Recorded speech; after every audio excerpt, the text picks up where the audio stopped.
MBBS in just 16 lakhs. Kyrgyzstan, Central America, Russia, Georgia. Orbit Global Education.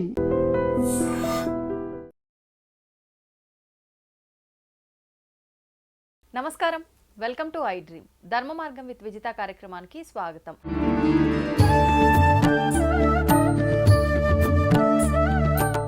ప్రస్తుతం మనతో పాటు ఉన్నారు ప్రముఖ ఆధ్యాత్మికవేత్త, విశ్వ నియమాల ప్రచారకురాలు లక్కరాజు నిర్మలమ్మ గారు. ఇప్పుడు అమ్మతో మాట్లాడి మరిన్ని విషయాలు తెలుసుకుందాం.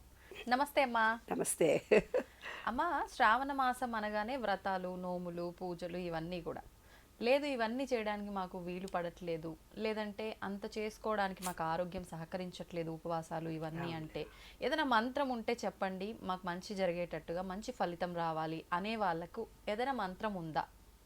మంత్రాలు తంత్రాలు ఏం లేవు కానీ ఎందుకంటే మా ఇంటి ఆచారం లేదు, మాకు వరలక్ష్మి పూజ లేదు, మంగళ గౌరీ లేదు, అందరు మంచి మంచి చీరలు కట్టుకొని అందరూ ఏదో పేరెంట్ వాళ్ళని పిలుచుకొని ఎంజాయ్ చేస్తున్నారు, మేము కూడా చేయాలి అని ప్రతి వాళ్ళకు ఉంటుంది కదా.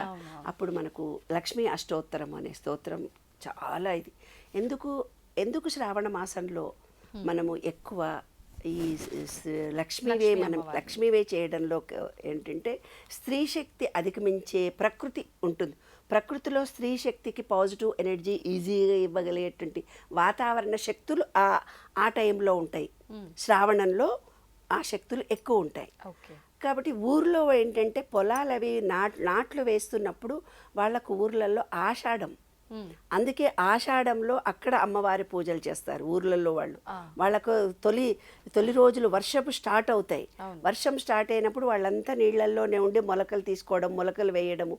అందుకని ఆషాఢము అమ్మవారి పూజలు ఊర్లలో ఎక్కువ చేస్తారు. సిటీలో ఉండేవాళ్ళు ఈ లక్ష్మీ పూజలు ఎక్కువ చేస్తారు. లక్ష్మి అంటే ఏమిటిది? హెల్త్, ఫైనాన్స్, పిల్లలు, విజయము, వెహికల్స్, ఏది కావాలన్నా లక్ష్మి కావాలి.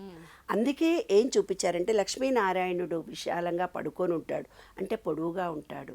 అంటే మన బాడీలో కూడా బొడ్డు క్రింద ఉండేది బ్రహ్మ, బొడ్డు నుంచి ఇక్కడ దాకా ఉండేది విష్ణువు, ఈ పైన ఉండేది శివుడు. అది స్ట్రైట్ లైన్. అందుకే శ్రీ వైష్ణవ సాంప్రదాయం ఉన్నోళ్ళు నిలువు నామం పెట్టుకుంటారు, శివుణ్ణి సూచించేవాళ్ళు అడ్డనామాలు పెట్టుకుంటారు. అప్పుడు ఏమైంది, మనకి ఈ శ్రావణ మాసంలో లక్ష్మీనారాయణుడికి పూజ చేస్తూ ఉండడం కన్నా ఫీమేల్ ఎక్కువ చేయడం మూలంగా అప్పుడు లక్ష్మీ అష్టోత్తరం హ్యాపీగా చదువుకోవచ్చు. గోవిందనామాలు చదువుకొని ఇది పొద్దునే చదువుకోవాలన్నా, మధ్యాహ్నం చదువుకోవాలన్నా, రాత్రిపూట హ్యాపీగా ఆఫీస్ నుంచి వచ్చిన తర్వాత స్నానం చేసి దీపం పెట్టుకొని అష్టోత్తరం చదువుకున్నా చాలు. ఏమ్మా లేదు, శుక్రవారం రోజున ఈరోజు మాకు వీలవుతుంది అని తలస్నానం చేసి ఒక కొబ్బరికాయ పెట్టి మహాలక్ష్మిని పెట్టుకొని అందరు మహిళలను పిలుచుకొని అష్టోత్తరాన్ని శ్రీలలితా పారాయణము చేసి చక్కగా అష్టోత్తరం అందరు కలిసి చదువుకొని కుంకుమతో అర్చించుకొని ఆ కుంకుమ అందరూ పెట్టుకున్నట్టయితే కనుక స్త్రీ శక్తి అధిగమిస్తుంది. ఎలా పూజ చేయాలో నేను చెప్తాను చూడమ్మా. అష్టోత్తరం చాలా సులభమైన పద్ధతిలో చదువుకునే పద్ధతి చెప్తాను. ఓం దేవి ఉవాచ దేవదేవా ఫస్ట్ ఏం చేస్తారు? శుక్లాంబరధరం విష్ణుం శశివర్ణం చతుర్భుజం ప్రసన్నవదనం కంపల్సరీ చదువుకోవాలి. ఆదిత్యాయ చ సోమాయ మంగళాయ బుధాయ చ గురు శుక్ర శనిభ్యస్త రాఘవే కేతువే అనుకోవాలి. చేసే ముందు ఓం ఓం ఓం అని 3 సార్లు అనుకున్న తర్వాత ఇవన్నీ చేసేసుకోవాలి. చేసుకున్న తర్వాత అష్టోత్తరం చదువుకునేటప్పుడు టెక్నిక్లు నేను చెప్పేస్తాను. ఓం దేవి ఉవాచ దేవదేవా మహాదేవా త్రికాలగ్నా మహేశ్వర కరుణాకర దేవేశ భక్తానుగ్రహకారక అష్టోత్తరశతం లక్ష్మా శ్రోతుమిచ్చామి తత్వత. ఈశ్వర ఉవాచ, ఎవరైనా చెప్తే వినకుండా అంటే ఈశ్వరుడు కూడా చెప్పినట్టు ఉంటే మనం చదువుతామనుకున్నారేమో పాపం.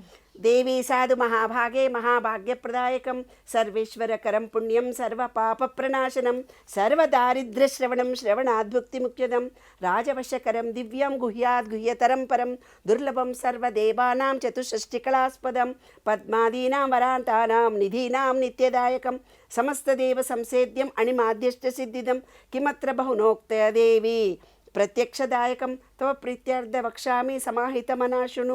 అస్య శ్రీ లక్ష్మీ అష్టోత్తర శతనామస్తోత్ర మహామంత్రస్య మహాలక్ష్మిస్తు దేవత క్లీం బీజం భువనేశ్వరీ శక్తి శ్రీ మహాలక్ష్మీ ప్రసాద సిద్ధ్యర్థే జపే వినియోగ.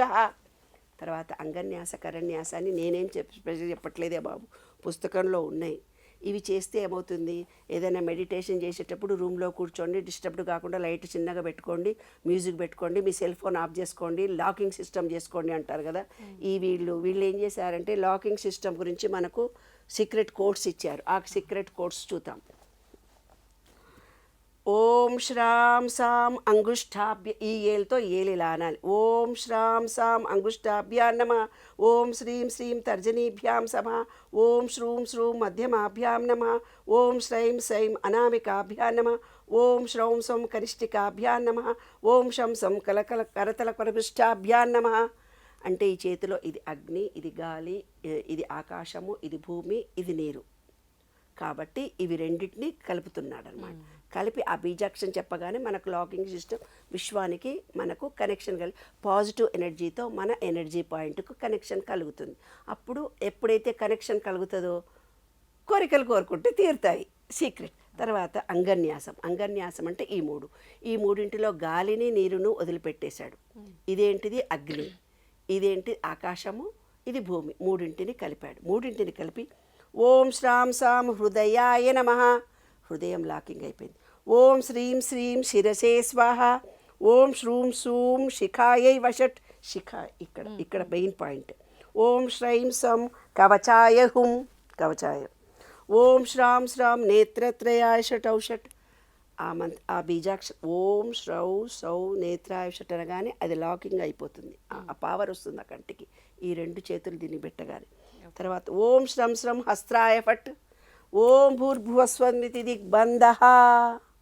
లాక్ చేసేసుకున్నా. ఈ పంచభూతాలు ఏవి నన్ను డిస్టర్బ్ చేయవు. అప్పుడు పాపం పంచభూతాలు అన్నారు కానీ ఇప్పుడు మొగుడు కూడా పంచభూతమే, మన పిల్లలు కూడా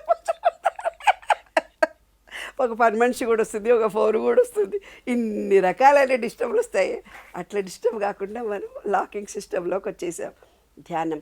వందే పద్మకరాం ప్రసన్నవదనాం సౌభాగ్యదాం భాగ్యదాం హస్తాభ్యామభయప్రదాం మణిగణై నానావిధైభూషితాం భక్తాభీష్టఫలప్రదాం హరిహర బ్రహ్మాదిసేవితాం పార్శ్వే పాంకజశక్తపద్మనియుక్తాం సదాశక్తిభిః సరసిజనయనే సరోజహస్తే ధవళతరాంకృగంధమాల్యశోభే భగవతే హరివల్లభే మనోజ్ఞే త్రిభువనభూతికరీ ప్రసీద మహ్యం. ఇలాగా ఏ యూట్యూబ్ పెట్టుకున్నా మిగతాదంతా శ్లోకం వస్తుంది. చక్కగా పెట్టుకొని మీరు చదవడానికి రాకపోయినా వినండి. విని ఆ పూజ చేసుకొని అమ్మవారికి కొబ్బరికాయ కొట్టి అందరికీ తాంబూలాలు ఇచ్చుకోండి. చిన్న సూత్రం. చక్కగా హ్యాపీగా ఏ శుక్రవారాన్ని మీరు చేసుకున్న లక్ష్మీ కటాక్షము, ఆరోగ్యము, ఐశ్వర్యము, ఉద్యోగాలు కూడా కావాలి కదా నాన్న ఈ రోజుల్లో. ఎందుకంటే కాంపిటేటివ్ లైఫ్లో మనకటు చదువు రావాలి, ఆ చదువుతో పాటు విజ్ఞానము రావాలి, వినయము రావాలి, భక్తి రావాలి, మనం అనుకున్నవి కూడా ఉండాలి. కాబట్టి ఏదైనా ఒక నమ్మకంతో చేయాలి, మీరు విశ్వాసంతో చేయాలి, ప్రేమతో చేయాలి. చేస్తే తప్పనిసరిగా విశ్వం మీకు ఫలితం ఇస్తుంది. విశ్వమా నాకు ఇదివు అని అడగగానే విశ్వం అన్నీ ఏది కావాలంటే అది ఇస్తుంది. అందుకే ప్రకృతి వికృతి ఫస్ట్ శ్లోకమే ప్రకృతి అంటే ఈ విశ్వంలో ప్రకృతి వికృతి రెండూ ఉన్నాయి. సుఖదుఖాలు రెండూ ఉన్నాయి, రెండూ అనుభవిస్తాము. కానీ మేమున్నంత వరకు మాకు సుఖాన్నే ప్రసాదించమని విశ్వాన్ని కోరుకుంటున్నాం అంతే.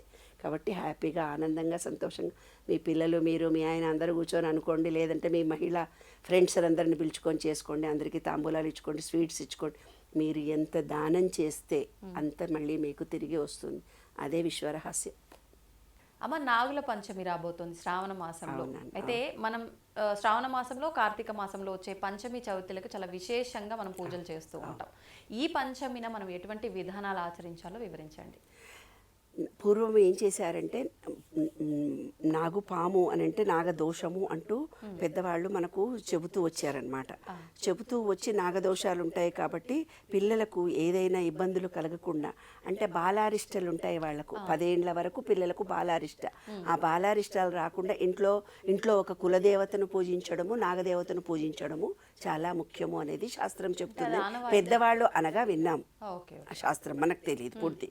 అయితే నాగుల అసలు సైంటిఫిక్గా మన విశ్వ నియమాలను అనుసరించి మన వెన్నెముకనే ఒక పాము, మన వెన్నెముక ఒక పాము. తర్వాత ఇది ఇలా నాడి, ఇది పింగళా నాడి, ఇది సూర్యనాడి, ఇది చంద్రనాడి అంటున్నాం కదా. ఇది వల్లి, ఇది దేవసేన, వెన్నెముకనేమో పాము అన్నమాట. పాము ఇలా ఉంటుంది, అది సుడి తిరిగి ఇలా ఉంటుంది, అది నాగదేవత. అది మనల్ని అర్థం చేసుకోవడానికి సుబ్రహ్మణ్యేశ్వర స్వామి వల్లి దేవసేనను ఫిగర్గా ఇచ్చి అక్కడ మీరు అభిషేకం చేయండి అని పెద్దవాళ్ళు చెప్పారు. అది మన శరీరంలో కూడా ఉంటుంది. దాన్ని చేయడమే అనులోమ విలోమం చేసి ప్రజెంట్లో ఉండడానికి ప్రయత్నించడము. అయితే ఈ నాగుల పంచమి అనే దాని విశిష్టత ఏంటంటే మన విశ్వ నియమాలను లా ఆఫ్ డివైన్ వన్నెస్, ఫస్ట్ది మనం ఏకత్వ నియమం అని చెప్పుకున్నాం. అంటే నాగదేవతలు ప్రకృతి శక్తులకు ప్రత్యక్ష స్వరూపాలు. ఈ నాగదేవతలు చాలా దేవతలు ఉంటారు. నాగలోకం అంటూ ఒక లోకం ఉందని కూడా అంటారు. అట్లాగా నాగదేవతలు మొత్తం కూడా ప్రకృతి శక్తులకు ప్రత్యక్ష రూపాలుగా ఉన్నాయి మనకు. సర్పం అంటే భయం కాదు, అది ఒక శక్తి, ఒక మేధ, కుండలిని శక్తి అని అన్నారనమాట పూర్వీకులు, మనకు అర్థమయ్యేటట్టు.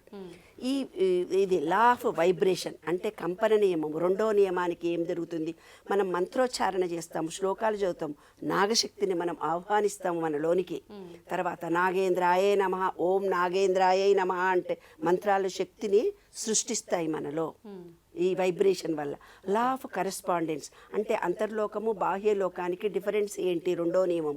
మన శరీరంలో నాగతత్వం కుండలిని భూమిలోని నాగతత్వానికి ఒక రూపం. అంటే కుండలిని శక్తి పైకి వస్తుంది అని అంటుంటారు కదా నాన్న, ఆ విధంగా ఆ కుండలిని శక్తి పైకి రావడం అనేది వైబ్రేషన్. ఈ శక్తి వాక్యం అనే సర్పరేణువుల శక్తి చైతన్యంగా మారుతుంది. అంటే మనం ఏమైతే జపాలిస్తున్నామో దాని ద్వారా సర్పశక్తి అక్కడ క్రియేషన్ జరుగుతుంది.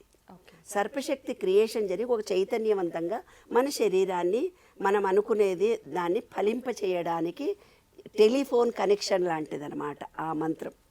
తర్వాత law of cause and effect, పూర్వజన్మ పాపం వల్ల సర్పదోష నివారణ జరుగుతుందని పెద్దవాళ్ళు మనకు చెప్పారు, మనము అదే నమ్ముతున్నాం. పూజల వల్ల పాప విమోచనం కలిగి శుభం జరుగుతుంది. ఎలా శుభం జరిగింది, నాగశ్లోకాలు చదివి వాటికి మనకు వైర్లెస్ కనెక్షన్ పెట్టుకున్నాం కదా, ఆ కనెక్షన్ ద్వారా వచ్చేసింది. Law of rhythm, law of rhythm అంటే ఏంది, శ్రావణ మాసము సర్పచరణం అధికంగా, వర్షాలు పడ్డప్పుడు పాములన్నీ బయటకు వస్తాయి వెనుకటికి. ఆ ప్రకృతి శక్తులు స్పందించడానికి వాటికి పాలు పోస్తే మళ్ళీ తాగి వెళ్ళిపోతే మనుషుల్ని గర్వం అని అది శాస్త్రీయంగా పెట్టుకున్నటువంటిది. నాగం అంటే సర్పం, కుండలిని శక్తికి ప్రతీక. మానవ శరీరం చెప్పాను సుషుమ్ని నాడిలో నిద్రించిన శక్తిగా ఉంటుంది. ఇలా నాడి పింగళ నాడి నుంచి సుషుమ్ని నాడి అంటే ప్రజెంట్లో ఉండడానికి చేయగలిగినటువంటి బాహ్య రూపానికి అనురూపంగా మనకు నాగదేవతను చూపించారు మనకి. యాక్చువల్గా సుషుమ్ని నాడి యాక్టివేషన్ చేసుకునే రోజు కాబట్టి కుండలిని శక్తిని మనం జాగృతం చేసుకునే రోజు ఆ రోజు. నాగదేవతకు అంటే భూమిలో పాలు పోయడము ఏమా భూతత్వం. జలము అంటే పాలు నీళ్లు వస్తాం పుట్టలో. అగ్ని అంటే దీపారాధన చేస్తాం. వాయువు అంటే దీపారాధన చేస్తాం, ధూపారాధన చేస్తాం, అగరబత్తులు వెలిగిస్తాం. వాయువు అంటే ఆకాశం అంటే మంత్రోచ్చేత చేస్తాం. శారీరకంగా మానసికంగా యాక్టివ్గా ఉండి అబ్బో దేవుడు పూజ చేస్తున్నామని ఒక పవిత్ర భావన మనలో ఎప్పుడైతే ఏర్పడుతుందో మన శరీరం దానికి అనుగుణంగా యాక్ట్ చేస్తుంది. నాగ చిత్రాన్ని రోజు చూస్తుంటాము, అభిషేకం చేసి లా ఆఫ్ రిచువేషన్, రాజు ప్యూరిఫికేషన్, లా ఆఫ్ వైబ్రేషన్, మంత్రోచ్చారణ, లా భక్తితో సమర్పణ చేస్తాం. భక్తితో సమర్పణ చేసే దాంట్లో మాత్రం చాలా ట్రెమెండస్ నాలెడ్జ్ ఉంది నాన్న. ఏం చేస్తామంటే ఆ రోజు నువ్వులను వేయించి నువ్వులు బెల్లము చలిమిడి ముద్దలా చేసి నాగదేవతకు ఆరగింపు పెడతాం. అంటే ఈ చలికాలంలో మనకు ఐరన్ కాల్షియం రెండు తక్కువ అవుతాయి, అవి రెండు ఇంటోళ్ళే తినాలని దేవుడి ముందర పెట్టి ఆ మంత్రోచ్చారణ ద్వారా దాన్ని పవిత్రత చేసి మనం తింటున్నాం. అది చాలా పవర్ఫుల్ అనమాట, సైంటిఫిక్ ఫిజిబుల్గా. కాబట్టి మన పిల్లల కోసం భయం పెట్టారు, పూర్వజన పాపం అని భయం పెట్టారు. ఏదన్నా పిల్లలకు చెప్పాలంటే అదో దయ్యం వస్తుందే తింటావా లేదా, అదో పోలీసు వస్తున్నాడే తింటావా లేదా, అక్కడ ఒక డాక్టర్ వస్తున్నాడే తింటావా లేదా, ఇంజక్షన్ ఇస్తాడు అంటాం కదా. అలాగా మన పెద్దలు కూడా నాగదేవతను లాంటి సృష్టించి ఆ ఇప్పుడు పోయి ఏం చేస్తారు, పుట్టలు తవ్వి పుట్టలలో పాములకు పోసైతే ఆడున్నే పాములన్నీ చచ్చిపోతాయి. వద్దురా బాబు, ఆ విగ్రహానికి మాత్రమే మీరు చేసుకోండి. ఆ విగ్రహంలో మీరన్న మంత్రం ద్వారా ఈ విశ్వంలో ఉండే చైతన్య శక్తికి కనెక్షన్ కలుగుతుంది. సెల్ ఫోన్కు ఛార్జీ పెట్టుకున్నట్టుగా మీ మనసులో ఏ కోరికున్నా నాగదేవత తప్పనిసరిగా ఆ మంత్రాల వల్ల, మీ భక్తి వల్ల, మీ విశ్వాసం వల్ల, మీ నమ్మకం వల్ల మీరు మీ కుటుంబ సభ్యులందరూ బాగా ఉంటారు. హ్యాపీగా ఆనందంగా సంతోషంగా నాగచవితిలే కాదు రోజు పండుగ చేసేసుకోండి. ధన్యవాదాలు. నమస్తే. తవ్వండి, తవ్వుతూనే శివలింగం సరే దాన్ని అట్లా కప్పేసేయండి, చూపించదండి. కృష్ణ ఇస్ దేర్, మూర్తి పూజ కాదు, సాక్షాత్ బ్రజేంద్ర నందన భగవాన్ ఉన్నారు మూర్తులు. ఏమీ ఆశించకుండా ఆరాధించే వాళ్ళు కూడా ఉన్నారా ప్రభుజీ? నిజమైన భక్తి అంటే మనకు తెలియదు కాబట్టి